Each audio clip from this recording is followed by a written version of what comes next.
السلام عليكم ورحمة الله وبركاته، والصلاة والسلام على رسول الله. حبايبي عاملين ايه؟ وحشتوني جدا. بصوا بقى، جت لكم في فيديو النهارده حلو قوي قوي قوي قوي. حشو السمك اللي هو الكاسكومري او المكريل، على حسب كل بلد اللي عندها ايه. عايزه اقول لكم طلع تحفه، طلع خرافه، فظيع فظيع فظيع. تابعوا معايا وشوفوا بقى انا عملته ازاي. هتعمليه في البيت والله، وعلى ضمانتي ما هتشتريه من بره بعد ما تشوفي انا عاملاه ازاي. بصوا بقى، انا جبت سمكتين كده كاسكومري، غسلتهم جامد جدا جدا جدا جدا، ورحت جايه فاتحاهم من سلسله الظهر.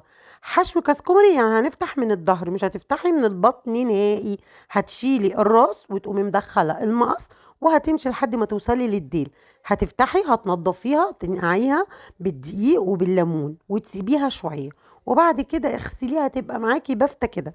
جبت معايا طبق الحشو ايه بقى؟ جبت طماطم، وجبت كان عندي خضره وبصل وجزر وفلفل وعصرة ليمون وتوم وفلفل اخضر.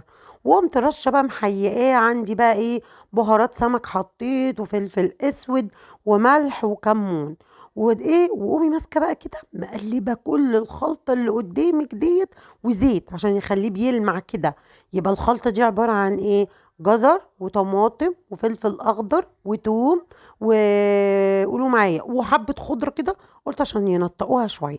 وقمت نازله عليها بقى بالكمون وبهارات السمك والفلفل الاسود والحاجات اللي انتوا ايه عارفينها ديت، والخل. قلبتها التقليبه بتاعتنا الحلوه ديت. هقوم بقى جايبه ايه المشكله بقى في الفيديو دي، حاجه بس صغننه، ان المقطع النهايه اتمسح. يعني بعد ما خلاص حطيته بقى في الفرن وجيت اللي هو اقدمه ليكم، انا والله مش لاقيه. فقلت هي مش حاجه، هي كده كده كنت صورته، فانتوا هتشوفوا الصوره وهتشوفوا النتيجه، بس النتيجه قمه الروعه. يبقى اللي اتمسح المقطع الاخير اللي هو لما طلعته، هي دي بس اللي اتقطع. قلت مش مشكله ولا اي حاجه، هو مجرد ما انت هتطلعيه بس. انا جبت السمك بتاعي اهو زي ما انتوا شايفين. هنزل عليه بقى ايه بالخلطه الجميله ديت اهي.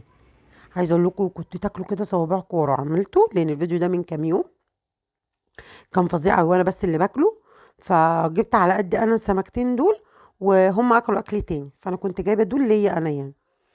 سابوا الاكل اللي بياكلوه والتفاصيل جم اكلوا معايا ده، ولما هم مش بياكلوه، بس من الريحه بقى الدناوه. بصوا بقى، انا جبت السمكيه اهيت وقمت نازله عليها بالحشو.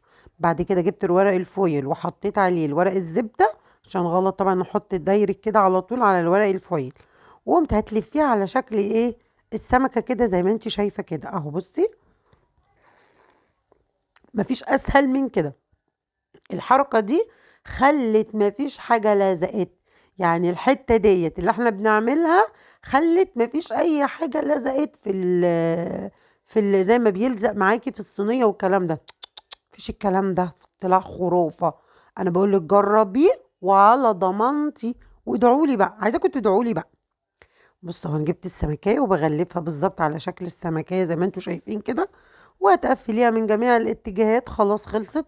ما خدش معايا ربع ساعه، والله العظيم ما خد معايا حاجه خالص نهائي. بس طبعا السمك ده هاتيه قبلها بيوم عشان تلحقي اللي انت تسيبيه. جبت الصينيه بتاعتي وقمت ايه حاطه، بس انا هغير الصينيه قدامكم دلوقتي لان الصينيه طلعت صغيره. جبت صينيه اكبر تاخد السمكتين. كنت بقول لكم ايه، اللي انتوا تجيبوه من قبلها بيوم بيبقى احسن عشان تنقعيه كده. والسمك طبعا بيبقى جاي متلج، فعشان ما تبقيش مستربعه ويبقى مش حلو. صلوا على النبي بقى لو انتوا وصلتوا معايا لحد هنا كده. صلوا على النبي، تنسونيش اللايك، اوعى بقى تنسوا اللايك بتاعي. بصوا بقى، تمسكي بقى السمكية كده، وتقومي بقى ايه زي ما عملنا في الاولانية، هنعمل في التانية. وتقومي بقى جاية مقفلة التقفيلة الحلوة ديت اللي احنا عارفينها ديت. اه طبعا، بس اضغطي بقى عليه بالمعلقة عشان ما يبقاش ايه هايش كده ويقع منه، لا. وانت بتحطي كده نسقيه و... واضغطي عليه كده. في رمضان بقى كل سنة وانتوا طيبين. بدل ما نودي بره بقى، غيري واعمليه بقى في البيت. وعايزة اقول لكم كمان طبق الخضرة ده فاض منه، عملتها بقى سلطة. ياه ياه ياه، كانت تحفة. تتحط كده على الرز، تتاكل لوحده من غير سمك، لان السلطة مع التوم مع الفلفل مع البهارات كانت مديها طعم روعة روعة روعة يعني. اعملوا الخلطة دي هتعجبكم، اللي هي الطماطم والخيار والجزر والفلفل الاخضر والثوم. يا سلام، فص ثوم كده على السلطه بتاعه السمك بتبقى رهيبه. وقمت جايه مقفلاه اهو زي ما انتوا شايفين اهو. وقمت جايه مدخلاه بقى فين؟ في الفرن على درجه حراره 180. اول ما تلاقيه خلاص ريحته فحفحت واستوى، يبقى كده هو معاكي ايه؟ جاهز وخلاص. اول ما تلاقيه احمر خلاص كده بقى جاهز ايه معاكي. بصوا بقى انا بقول لكم هنا ايه، نحط بقى في الفرن ويبقى كده تمام التمام. ده كان الفيديو بتاعنا النهارده، يا رب يكون الفيديو عجبكم. لو كان عجبكم متنسونيش في اللايك والشير، والسلام عليكم ورحمة الله وبركاته.